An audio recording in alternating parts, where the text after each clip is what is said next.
చాలా మందిలో వచ్చే అభిప్రాయం ఏంటంటే పొంగులేటి శ్రీనివాసరెడ్డి ద్వారా జగన్మోహన్ రెడ్డి జగన్మోహన్ రెడ్డి కేసీఆర్ చేస్తారు అనేది ఒకటి. అది ఏంటది ఆ లాజిక్? ఇప్పుడు జగన్మోహన్ రెడ్డి గారిది ఆయనది ఎట్లా ఉందండి? ఆయన మనుగడే కష్టం ఉంది కదా. అందుకని ఆయనది ఆయన చూసుకుంటే బెస్ట్ ఏమో. ఇప్పుడు ఆయన జగన్మోహన్ రెడ్డి గారు ఏదో చేస్తాడు అనే ఆయన ఆ విధంగా ఆయన చేసేదానికి ప్రయత్నం చేస్తే పప్పులో కాలేసినట్టే. ఫస్ట్ ఆయన చూసుకుంటే చాలా సంతోషం. ఇంకెక్కడనో ఏలు పెడితే ఆయన ఏలే సగానికి అవుతుంది. కాబట్టి జగన్మోహన్ రెడ్డి గారు చూడరు. ప్రజలు అలాంటి దాన్ని అసహించుకుంటారు. ప్రజలు వాళ్ళని తిప్పికొడతారు. జరిగేది ప్రజలు ఒకసారి ఎన్నుకున్నారు, వాళ్ళు చేయనండి. వాళ్ళు తప్పులు చేస్తే ప్రజలు నెక్స్ట్ ఎలక్షన్లో మీకు చేస్తారు. కానీ ఇప్పుడు గతంలో జరిగిన పరిణామాలు మనం చూసాం, ఆంధ్రప్రదేశ్లో చూసాం, తెలంగాణలో కూడా చూసాం కదా. ఆ పార్టీ వాళ్ళు ఇచ్చి ఈ పార్టీకి చేరడం, వాళ్ళకి మంత్రి పదవులు, ఇవన్నీ చూసాం. ఇవన్నీ చూసిన తర్వాత నైతికత అనేది ఎలక్షన్ మనకి రాజకీయాల్లో ఎక్కడ కనిపించట్లేదు. ఇలాంటి పరిస్థితుల్లో జగన్మోహన్ రెడ్డికి పొంగులేటి శ్రీనివాసరెడ్డికి మధ్య చాలా దగ్గర సంబంధాలు అండి. ఒక్క అడుగు కూడా ముందుకు పెట్టరు పొంగులేటి శ్రీనివాసరెడ్డి జగన్మోహన్ రెడ్డి కాదని అంటున్నటువంటి పరిస్థితుల్లో కేసీఆర్ అలాగే జగన్మోహన్ రెడ్డి ఇద్దరు హైదరాబాద్లో భేటీ అయిన తర్వాత ఇలాంటివి వస్తున్నాయి. అది సాధ్యమేనా? అది నమ్మదగ్గ? రావు గారు, అది అసాధ్యము. తెలంగాణ ప్రజలు అలాంటిది జరిగితే వాళ్ళను అసలు అంటే రాజకీయాలు లేకుండా మట్లో కలిపేస్తారు. అలాంటి కార్యక్రమం ఇట్లా ఒకవేళ ఎవరైనా చేస్తే అలాంటి వాళ్ళకు ముందు రాజకీయంగా మనుగడ ఉండదు.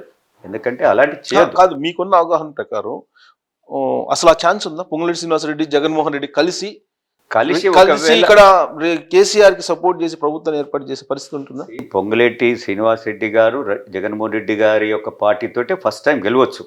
కానీ ఆయన ఫస్ట్ టైం గెలిచి మా పార్టీలో చేరాడు కదా, బీఆర్ఎస్లో చేరాడు. బీఆర్ఎస్ చేరి ఆయన బయటికి పోయాడు కదా.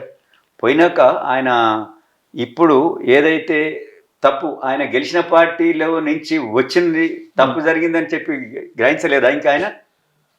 అంటే నేను మిమ్మల్ని ఎందుకు అడుగుతున్నా అంటే వాళ్ళిద్దరి మధ్య రిలేషన్ ఎలా ఉంటుందని మీకు అవగాహన ఉంటుందని నేను అడుగుతున్నాను. రిలేషన్ ఎంత బాగున్నా కూడా అది ఆ ఫ్రెండ్ రిలేషన్ అంతవరకు అయిపోయింది. ఆ పొలిటికల్ రిలేషన్ ఆడికి అయిపోయింది. ఇప్పుడు ఆయన ఒక పార్టీలో ఉన్నాడు. కానీ అలాంటి ప్రయత్నం ఆయన చేయడు. అలాంటి దాన్ని ప్రజలు కూడా ఏవగించుకుంటారు. అలాంటి వాళ్ళను పొలిటికల్గా వారిని సమాప్తం చేస్తారని చెప్పి నేను అనుకుంటాను. ఒకవేళ ఆంధ్రప్రదేశ్లో తెలుగుదేశం పార్టీ, జనసేన, బీజేపీ పొత్తు పెట్టుకుంటే దాని ఎఫెక్ట్ తెలంగాణలో రేపు లోక్సభ ఎన్నికల్లో కనబడుతుందా? డెఫినెట్. అంటే వాళ్ళు గెలిచేంత కాకుండా వాళ్ళ పొత్తు వల్ల 100% ఆ పొత్తు అనేది చాలా సక్సెస్ అవుతుందని చెప్పి అంటా ఉన్నారు ఆంధ్రాలో. వాళ్ళ ఇద్దరి పొత్తు వల్ల రేపు అది ఒక సక్సెస్ టీమ్ అవుతుందని చెప్పి అంటా ఉన్నారు. దానివల్ల ఇక్కడ కూడా కొద్దిగా న్యాచురల్గా కొంత ఓట్ షేరు వాళ్ళకు అనుకూలంగా ఉన్న వాళ్ళకి అది షిఫ్ట్ కావచ్చు అని నేను అనుకుంటాను. సో అది బీజేపీ బెనిఫిట్ అవుతుంది అంటే బీఆర్ఎస్ పార్టీ ఎక్కువ నష్టపోతుందా, కాంగ్రెస్? అప్పుడు బీజేపీ అంటే కాంగ్రెస్ ఇప్పుడు ఏదైతే మా పార్టీ బీఆర్ఎస్ ఏదో నేషనల్ పార్టీకి అలైన్ కానప్పుడు నష్టపోద్ది. అలైన్ అయితే ఇప్పుడు రెండు పార్టీలకు పబ్లిక్ చూస్తున్నారు. ఇది ఇట్స్ ఏ నేషనల్ ఎలక్షన్. ఇది పార్లమెంట్కి జరిగే ఎన్నిక. పార్లమెంట్లో జరిగే ఎన్నికంటే ఏదో ఒక పార్టీకి మనం ఉండాలి. మన వాయిస్ వినిపించేదానికి మనం ఒక్కలమే ఉంటే మన వాయిస్ పోదు, మనకు ఇంకొకరు తోడు కావాలి. అది బీజేపీ అలయన్సా, కాంగ్రెస్ అలయన్సా, వాళ్ళతో తోడైనప్పుడే ఏదో ఇంతో అంతో లాభం జరుగుతుంది. కాబట్టి ఆ ప్రజలు కూడా అదే చూస్తున్నారు. నేను కూడా తెలుసుకున్నప్పుడు చాలా మంది అంటున్నారు మనం కూడా ఒక పార్టీతో కావాలని. నేను ఇంతకుముందు ఎవరు అడిగితే కూడా చెప్పాం. కాబట్టి రీజనల్ పార్టీలు ఏదో ఒక పార్టీకి ఉన్నప్పుడే బలం వస్తుంది తప్ప లేకుంటే రెండు నేషనల్ పార్టీలనే ప్రజలు చూస్తారు. సో అంతే తప్ప ప్రాంతీయ పార్టీలకి అసలు ఉన్నదంట. సో రాబోయే ఎన్నికల్లో లోక్సభలో శేఖర్ రెడ్డి గారు ఏమన్నా ఎక్స్పెక్ట్ చేస్తున్నారా ఎక్కడి నుంచి అన్నా పోటీ చేయడానికి? నేను ఇప్పుడు మా పార్టీలో ఉన్నాము. మా పార్టీలో మరి నన్ను చేయమంటే చేస్తా, లేదంటే ఇప్పటికైతే నేను పార్టీలో ఉన్నాను కదా, నాకు అలాంటి ఏం లేవు సిగ్నల్స్. సో ముఖ్యమంత్రి రేవంత్ రెడ్డి గారిని కలిసినప్పుడు పొలిటికల్ చర్చ ఏమైనా వచ్చిందా మీ ఇద్దరి మధ్య? అంటే జనరల్గా అంటే అక్కడ వేరే వాళ్ళు కూడా ఉన్నారు. అక్కడ వేరే మా బీఆర్ఎస్ ఎమ్మెల్యే యాదయ్య గారు కూడా ఉండ్రి, చేవెళ్ళ ఎమ్మెల్యే, ఇంకా వేరే వాళ్ళు కూడా ఉన్నారు. ఇబ్రాహీంపట్నం ఎమ్మెల్యే గారు కూడా ఉన్నారు. మంచిరెడ్డి రంగారెడ్డి గారు కూడా అప్పుడు ఉండ్రి.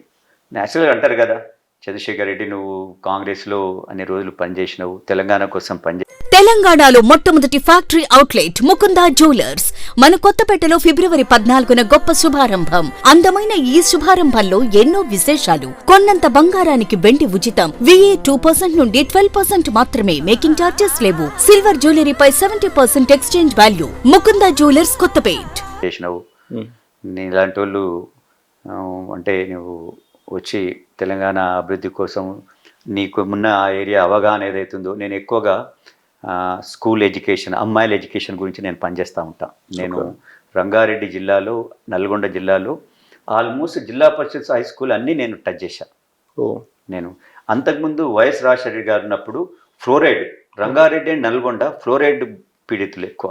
నేను ఆ ఫ్లోరైడ్ వాళ్ళను 2008లో నేను వైఎస్ రాజశేఖర రెడ్డి గారి దగ్గరికి అప్పుడు ఇదే ప్రగతి భవన్కు వాళ్ళందరినీ తీసుకెళ్ళి వాళ్ళకు పెన్షన్, అప్పుడు 200 రూపాయల పెన్షనే ఉండేది. వీళ్ళకు ఈ ఫ్లోరైడ్ ఎఫెక్టెడ్ వాళ్ళకు వీళ్ళకి ఈ 200 తోటి వాళ్ళు బతకలేరు. ఎందుకంటే వాళ్ళకు ఒక మనిషి కావాలి, అండ కావాలి. వాళ్ళని రోజు వాళ్ళని పాలన చూసేదానికి వాళ్ళకి 1000 రూపాయలు పెన్షన్ ఇవ్వాలంటే అప్పుడు 750, మినిమం 500, 750 హైయెస్ట్ అని చెప్పి ఇమీడియట్గా అప్పుడు డిక్లేర్ చేసినప్పుడు వైఎస్ రాజశేఖర రెడ్డి గారు. అదొక మంచి కార్యక్రమం నేను చేశాను. సో ఇలాంటి కార్యక్రమం చేస్తూ ఉంటా. మా ఏరియాలో హెల్త్ కూడా తండాలు ఎక్కువ ఉంటాయి. నేను హెల్త్ క్యాంప్స్ పెడతా ఉంటా.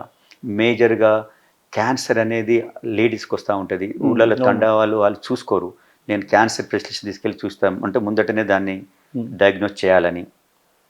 ఇంకా ఊళ్ళల్లో డెంటల్ ప్రాబ్లమ్స్ ఉంటే దాన్ని పట్టించుకోరు. డెంటలే కదా ఏమైతే పళ్ళు అనుకుంటారు. డెంటల్ తోటి ఎన్నో రోగాలకు అది మూల కారణం.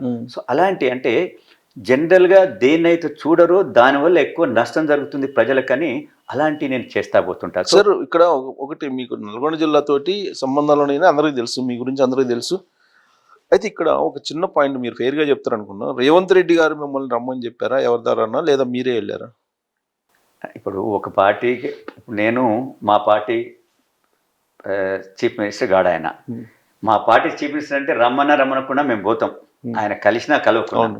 కానీ వేరే పార్టీ అన్నప్పుడు ఎవరైనా రమ్మంటూనే మాకు అక్కడ ఉంటుంది కదా సరిగ్గా. ఓకే, సో రేవంత్ రెడ్డి రమ్మంటే మీరు వెళ్ళారు అంటే అంతే. రేవంత్ రెడ్డి తరఫుకెళ్ళు ఎవరు రండి కలవండి అని అంటే రమ్మని. సో ఇప్పుడు నల్గొండ ఎంపీ అభ్యర్థిగా కాంగ్రెస్ పార్టీ చంద్రశేఖర్ రెడ్డి గారు రాబోయే రోజుల్లో పోటీ చేయబోతున్నారు అంటే ఏమంటారు? నేనైతే అలాంటి పోటీ అనేది అయితే రాలేదు. నేను వెళ్ళాను, కలిశాను. ఎలాంటి ఉన్నా కూడా మీ యొక్క ప్రాంత సమస్యలు ఉన్నా కూడా మీరు తీసుకురావచ్చు. మీరు ఈ పార్టీ ఆ పార్టీ అనుకోవద్దు. ప్రజల కోసం పనిచేసే ప్రభుత్వం ఇది. నేను అనునిత్యము ప్రజలకు ఏమైనా ప్రాబ్లమ్స్ ఉంటే, వారి కష్టాలు ఉంటే ఎవరు రిప్రజెంట్ చేసినా కూడా నేను స్పందిస్తా. దాని విధంగా ఏ విధంగా దాన్ని మనం మంచి చేయాలనే దాన్ని నేను ముఖ్యంగా తీసుకుంటా. కాబట్టి మీరు ఎలాంటివి ఉన్నా కూడా మీ యొక్క ఏరియాలో మీరు వచ్చి చేయండి, రిప్రజెంట్ చేయండి, నేను చేస్తా అన్నాడు. డెఫినెట్ నేను అలాంటి కార్యక్రమాలు ఉన్నప్పుడు, అలాంటి ఏమైనా ఉన్న ప్రజల యొక్క సమస్యలు ఉన్నప్పుడు తీసుకొస్తా అని చెప్పాను. చూద్దాం.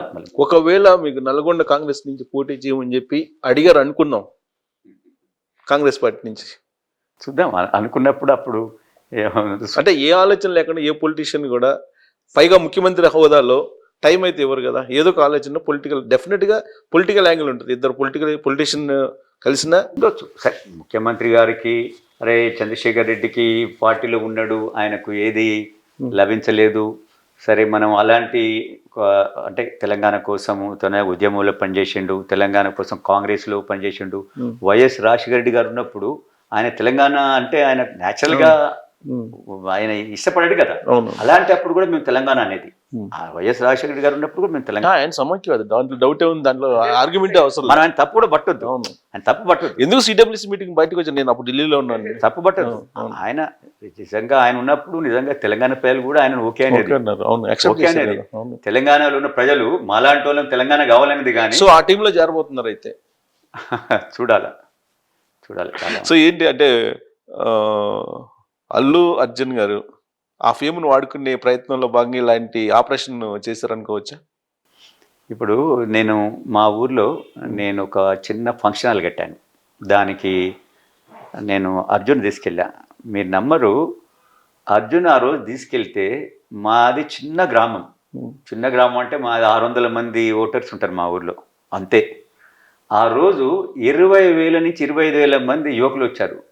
నేను సర్పంచ్లు పిలిస్తే సర్పంచ్లు అసలు వాళ్ళ ఒక ఆమె దూరం వెళ్ళిపోయింది ఆ మందిని చూసి, ఏందండి శేఖర్ రెడ్డి గారు వీళ్ళు ఎక్కడి నుంచి పిలిచారు మీరు, మమ్మల్ని పిలిచిండ్రు వీళ్ళని పిలిచిన నేను వాళ్ళని విలువలేదన్న నేను ఆ యంగ్స్టర్ని నేనెందుకు పిలిచిన, మాచర్ల నుంచి మొదలు పెడితే వచ్చారట వాళ్ళు అంటుండ్రు, మాచర్ల రెంటచింతల అంటే డెఫినెట్ నా అల్లుడు నేను పోయినసారి 2014లో నిజంగా చెప్పాలంటే నా అల్లుడు వచ్చి నాకు ప్రచారం చేయలే, అర్జున్ చేయలేదు. అప్పుడు ఏంటంటే తెలంగాణ ఆంధ్ర గోలా అవుతుంది, అప్పుడే ఆయన సినిమాలలో యంగ్స్టరు, నేను వచ్చి దాంట్లో లాగొద్దు కదా. సో ఇప్పుడు డెఫినెట్ నాకు ఏదైనా పార్టీ ఇచ్చినప్పుడు నా అల్లుడు నా కోసం డెఫినెట్ పనిచేస్తాడు.